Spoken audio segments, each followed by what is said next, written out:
Movie की शुरुआत में हम कुछ एस्ट्रोनॉट्स को देखते हैं जो स्पेस में सैटेलाइट को रिपेयर कर रहे होते हैं। तभी यहाँ कुछ अजीब से छोटे क्रिएचर्स आ जाते हैं जो स्पेसशिप से टकराते हैं। तभी ब्रायन का दोस्त इनसे दूर चला जाता है। ब्रायन स्पेसशिप के अंदर जाता है तो वह जो को बेहोश पाता है।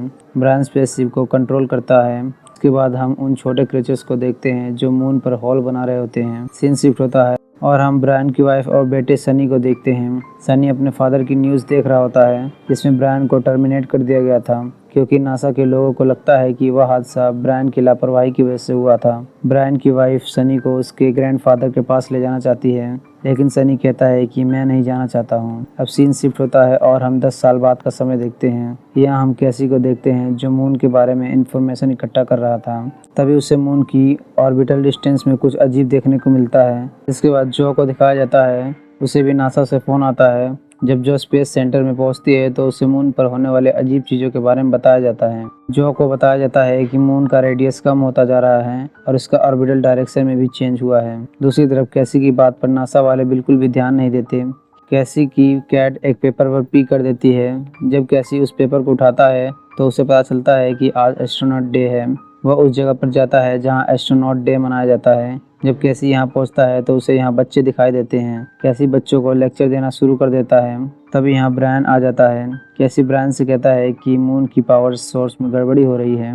वह ऑर्बिटल से भटक गया है लेकिन ब्रायन कैसी की बात नहीं सुनता और गार्ड से कहकर उसे बाहर निकलवा देता है। जाते जाते कैसी अपने पेपर्स को ब्रायन की तरफ फेंकता है। इसके बाद ब्रायन अपने घर जाता है। तभी उसकी एक्स वाइफ ब्रेंडा का कॉल आता है। वह बताती है कि सनी को पुलिस ने पकड़ लिया है क्योंकि वह रोड पर तेजी से गाड़ी चला रहा था। अगले दिन सनी की कोर्ट में सुनवाई होती है। जज कहता है तुम्हारी कार से कुछ ड्रग्स मिली हैं। इस पर ब्रायन कहता है कि वह ड्रग्स सनी के दोस्त के हैं। जज केस को 1 हफ्ते के लिए पोस्टपोन करता है। इसके बाद हम कैसी को देखते हैं जो अपनी मदर से मिलने आया था। कैसी की मदर को मेमोरी लॉस की बीमारी है। इसके बाद हम स्पेस सेंटर को देखते हैं। यहाँ जो के साथ काम करने वाले लोग बताते हैं कि हमारे पास सिर्फ 3 हफ्ते हैं। इसके बाद मून टुकड़ों में अर्थ पर गिरे इसलिए चांद के उस हॉल को ठीक करना होगा। जो कहती है उस हॉल को ठीक करने के लिए चांद पर जाना होगा। जो का चीफ कहता है ये खबर बाहर नहीं जानी चाहिए। तभी जो को पता चलता है कि ये खबर पिछले 2 मिनट से ट्विटर पर ट्रेंड कर रहा है। दूसरी तरफ ब्रायन जज के साथ होता है। तभी ब्रायन भी वह न्यूज़ देखता है कि मून अपनी ऑर्बिट से बाहर आ रहा है। इधर ब्रेंडा का हस्बैंड ब्रेंडा के बच्चों को लेकर कोलोराडो में शिफ्ट होने के लिए कहता है। न्यूज़ चारों तरफ फैल जाती है और हालत ख़राब होने लगती है। ब्रायन न्यूज़ देखता है। इसके बाद वह कैसी के पेपर्स को ढूंढ कर पढ़ता है और उसकी वेबसाइट पर भी विजिट करता है।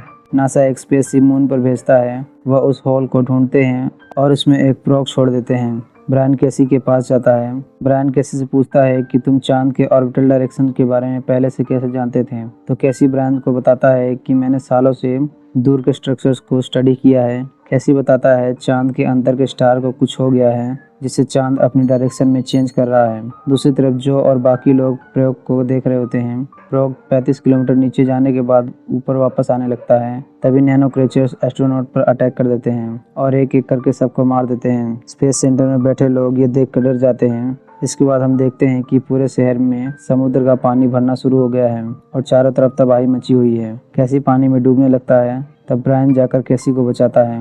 इधर चीफ किसी से बात करता है और कहता है कि हमें यहाँ से निकलना होगा। तभी जो आ जाती है। वह चीफ से पूछती है कि तुम हमसे क्या छुपा रहे हो। तुम सारे सीक्रेट्स जानते हो। चीफ जो को क्लियरेंस देता है और कहता है कि तुम्हें हॉल्डन फील्ड से मिलना चाहिए।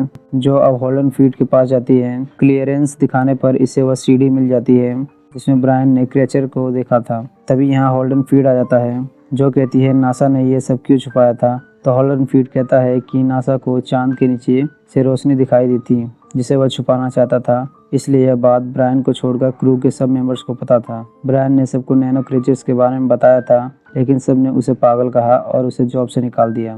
हॉल्डन फील्ड कहता है मून की टेक्नोलॉजी बहुत आगे है। हम उसके आगे स्टोन एज में हैं। अब जो मिलिट्री से बात करती है जहाँ पर जो का एक्स हस्बैंड टक भी काम करता है लेकिन वह जो की एक नहीं सुनता। मिलिट्री न्यूक्लियर पावर से मून को तबाह करने का फैसला करता है। जो कहती है न्यूक्लियर वेपन से पूरी दुनिया खत्म हो सकती है। टक कहता है मैं चाहता हूँ कि तुम और जिमी मेरे साथ कोलोराडो चलो। नेक्स्ट सीन में ब्रायन और कैसी को दिखाया जाता है। कैसी कहता है मैंने तुम्हारे आखिरी मिशन के बारे में पढ़ा है। तुमने चांद पर एलियन टेक्नोलॉजी देखी थी।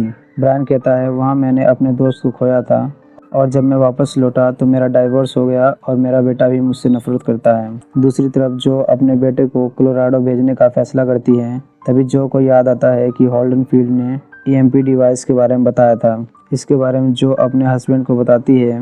दूसरी तरफ नासा के लोग ब्रायन को लेने आते हैं और ब्रायन और केसी को अपने साथ लेकर जाते हैं। इसके बाद जो ब्रायन से मिलने आती है। जो ब्रायन को एक रिकॉर्डिंग दिखाती है जो बताती है कि चांद पर अटैक के बाद चांद अपने ऑर्बिट में वापस आ रहा था। तभी ये नैनो क्रिएचर चांद के अंदर घुस गए थे। केसी जो को बताता है कि चांद को एलियंस ने बनाया था, हमें चांद के अंदर जाकर उसे कांटेक्ट करना होगा। लेकिन जो केसी की बातों पर कोई खास ध्यान नहीं देती। जो ब्रायन से कहती है कि हम चांद पर अटैक करने वाले हैं और इसमें हमें तुम्हारी ज़रूरत होगी। जो ब्रायन को जो पर वापस आने के लिए कहती है। ब्रायन इसके लिए मान जाता है, लेकिन उसकी एक शर्त थी कि पहले उसके बेटे को जेल से रिहा किया जाए। अब एक म्यूजियम से उसके स्पेस शटल को निकाला जाता है। उसके बाद ईएमपी डिवाइस को लाया जाता है। कर्नल ब्रायन को ईएमपी डिवाइस को यूज़ करने का तरीका बताता है। अब ब्रायन सबको अपना प्लान समझाता है। तभी यहाँ एक बड़ा अर्थक्वेक आता है जिससे स्पेस शटल का इंजन खराब हो जाता है। अब जो सभी को कोलोराडो जाने के लिए कहती है। कैसी जो से कहता है कि चांद का ग्रेविटेशनल बहुत तेजी से बढ़ रहा है, हमें अपना मिशन जल्दी शुरू करना होगा। तो जो कहती है कि मिशन ओवर हो चुका है। जो कैसी से कहती है कि तुम्हें 2 इंजन के साथ ही शटल को लॉन्च करना होगा, तुम शटल उड़ाना और मैं तुम्हें नेविगेट करूंगी। जो कहती है हमें एक इंजीनियर की ज़रूरत होगी, इसलिए ब्रायन केसी को साथ में चलने के लिए कहता है। अब जो और ब्रायन मिशन पर जाने से पहले अपने बच्चों से मिलते हैं। सन्नी सभी को लेकर कोलोराडो के लिए निकल पड़ता है। अब मून की ग्रेविटी बढ़ गई थी, इसलिए वह पृथ्वी के सभी चीज़ों को अपनी तरफ खींचता है। ब्रायन और जो स्पेस शटल को टेक ऑफ करने में कामयाब हो जाते हैं, लेकिन तभी अलार्म बजने लगता है, इसलिए उन्हें शटल के कुछ हिस्सों को अलग करना पड़ता है। अब जो स्पेस में आ जाती है। दूसरी तरफ सन्नी जिमी को अपने फादर के पास कॉल करने के लिए कहता है। जिमी अपने फादर को कॉल करता है। सन्नी जिमी के फादर से बात करता है। वो कहता है हम जल्दी ही कोलोराडो पहुंच जाएंगे और हमें बंकर में जाने के लिए आपका क्लियरेंस चाहिए। जो और ब्रायन शटल में फ्यूल भरते हैं और मून को देखते हैं जो तेजी से अर्थ की तरफ बढ़ रहा था। इधर सन्नी को रास्ते में कुछ लोग रोक लेते हैं। वह सन्नी से उसकी गाड़ी छीन लेते हैं। अब सन्नी दूसरी कार ढूंढने के लिए आगे बढ़ता है। दूसरी तरफ हम ब्रायन को देखते हैं जो स्पेस शटल का पावर ऑफ करने के लिए कहता है। इसके बाद हम देखते हैं कि मून टूटकर अर्थ पर गिरना शुरू हो गया है। दूसरी तरफ ब्रायन का शटल भी मून के एक हिस्से से टकरा जाता है, जिससे शटल का एक हिस्सा टूट जाता है। अब सनी एक ऐसी जगह पर पहुंच जाता है जहां बहुत सारे लोग होते हैं। तभी मून सभी चीज़ों को अपनी तरफ खींचने लगता है। सनी बड़ी मुश्किल से खुद को बचाता है। अब ब्रायन का शटल मून के हॉल के पास पहुंच जाता है। ब्रायन ईएमपी डिवाइस को एक्टिवेट करके हॉल के ऊपर रोक देता है और फिर वह शटल वापस आ जाता है। तभी उस हॉल में से नैनो क्रीचर्स बाहर आते हैं और वह शटल पर अटैक कर देते हैं और वह शटल को पूरी तरह कवर कर लेते हैं।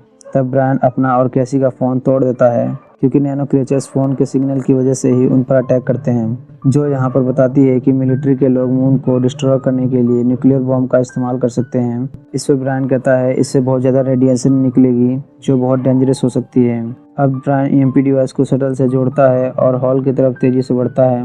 दूसरी तरफ सनी अपने फादर के साथ ऑक्सीजन टैंक लेने आता है। तभी यहाँ 3 लुटेरे आ जाते हैं जो सनी से ऑक्सीजन टैंक मांगते हैं, लेकिन सनी गन निकाल लेता है और वह उन लोगों को गन नीचे रखने के लिए कहता है और यहाँ से निकल जाता है। दूसरी तरफ हम देखते हैं कि नैनो क्रिएचर्स जाग जाते हैं और वह शटल की तरफ भागते हैं और शटल पर अटैक कर देते हैं। शटल अब ब्रायन के कंट्रोल में नहीं होता।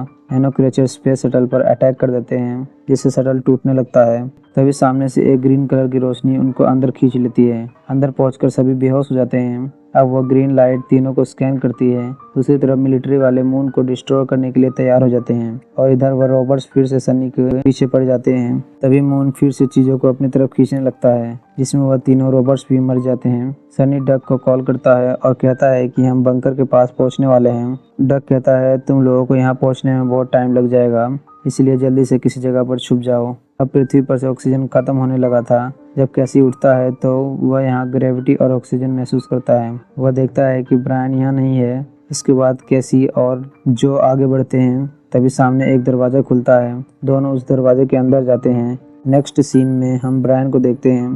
ब्रायन को सनी दिखाई देता है। ब्रायन उससे पूछता है कि तुम कौन हो, तो वह बताता है कि मुझे बनाया गया है, मुझे उसने बनाया है जिसने तुम्हें बनाया है। वो बताता है कि करोड़ों साल पहले यहाँ लोगों का सिविलाइजेशन बढ़ रहा था। वह लोग टेक्नोलॉजी में काफ़ी एडवांस्ड हो चुके थे। उन्होंने अपने प्लेनेट को छोड़कर दूसरे प्लेनेट पर भी अपनी दुनिया बनाई थी, जहाँ वॉर का कोई नामो निशान नहीं था और चारों तरफ अमन और शांति था। इस दुनिया को चलाता था एक कंप्यूटर सिस्टम जिसे एआई कहते हैं। अचानक एआई उनके कंट्रोल से बाहर हो जाता है और उसने सारी दुनिया को तबाह करना शुरू कर दिया। इसलिए सभी लोग मेगा स्ट्रक्चर बनाकर उसमें रहने लगे, लेकिन एआई ने उन्हें ढूंढकर मेगा स्ट्रक्चर्स पर अटैक करना शुरू कर दिया। एआई हर उस चीज़ पर अटैक करते हैं जिसमें ऑर्गेनिक लाइट्स होती हैं। वो कहता है कि हमें कोई ऐसा चाहिए जो एआई को ख़त्म करके मून को उसके ऑर्बिट में ले जा सके। इसके बाद ब्रायन होश में आ जाता है। वह जो और कैसी से कहता है, हमें इन क्रिएचर्स को जल्दी मारना होगा, नहीं तो दुनिया में तबाही मच सकती है। अब ये देखते हैं कि उनका शटल बिल्कुल ठीक हो चुका है। शटल का पावर ऑन होते ही वह क्रिएचर शटल का पीछा करने लगते हैं। अब अर्थ पर चांद के टुकड़े गिरने लगे थे और अर्थ पर से ऑक्सीजन भी खत्म होने लगा था। ऑपरेटिंग सिस्टम उन क्रिएचर्स पर अटैक करता है, लेकिन इसका कोई फायदा नहीं होता। अब मून अर्थ के एटमॉस्फेयर में आ चुका था और उसके टुकड़े टूटकर चारों तरफ तबाही मचा रहे थे। मिलिट्री वाले मून पर अटैक करने के लिए तैयार हो जाते हैं, लेकिन डक उन्हें ऐसा करने से रोक देता है। दूसरी तरफ ब्रायन जो और कैसी से कहता है, तुम दोनों लैंडर लेकर चले जाना और मैं ईएमपी डिवाइस को लेकर यहीं रहूंगा। ब्रायन यहाँ कुछ कर पाता है, इतने में कैसी खुद को ईएमपी डिवाइस लेकर शटल से अलग कर लेता है। कैसी कहता है, मेरी मॉम से कहना उनका बेटा फेलियर नहीं था। कैसी नए क्रिएचर्स के पास आते ही ईएमपी डिवाइस को ऑन कर देता है, जिससे वहां पर बहुत बड़ा धमाका होता है। लेकिन जो और ब्रायन सेफली होल से बाहर निकल आते हैं और मून अपने ऑर्बिट में वापस जाने लगा था। जो और ब्रायन अर्थ पर लैंडिंग करते हैं। जो और ब्रायन हेलीकॉप्टर से अपने बच्चों के पास पहुंचते हैं। सनी ब्रायन से कैसी के बारे में पूछता है, तो ब्रायन कहता है कि कैसी ने इस दुनिया को बचाने के लिए खुद को सेक्रीफाइस कर दिया। इसके बाद हम कैसी को देखते हैं, उसे यहाँ अपनी मॉम दिखाई देती हैं, जो एक कंप्यूटर सिस्टम होती है। कैसी कहता है, क्या मैं जिंदा बच गया हूँ? तो उसकी मॉम कहती है, तुमने अर्थ को बचा लिया है और अब तुम मून का हिस्सा हो। इसी के साथ यह मूवी यहीं पर एंड हो जाती है।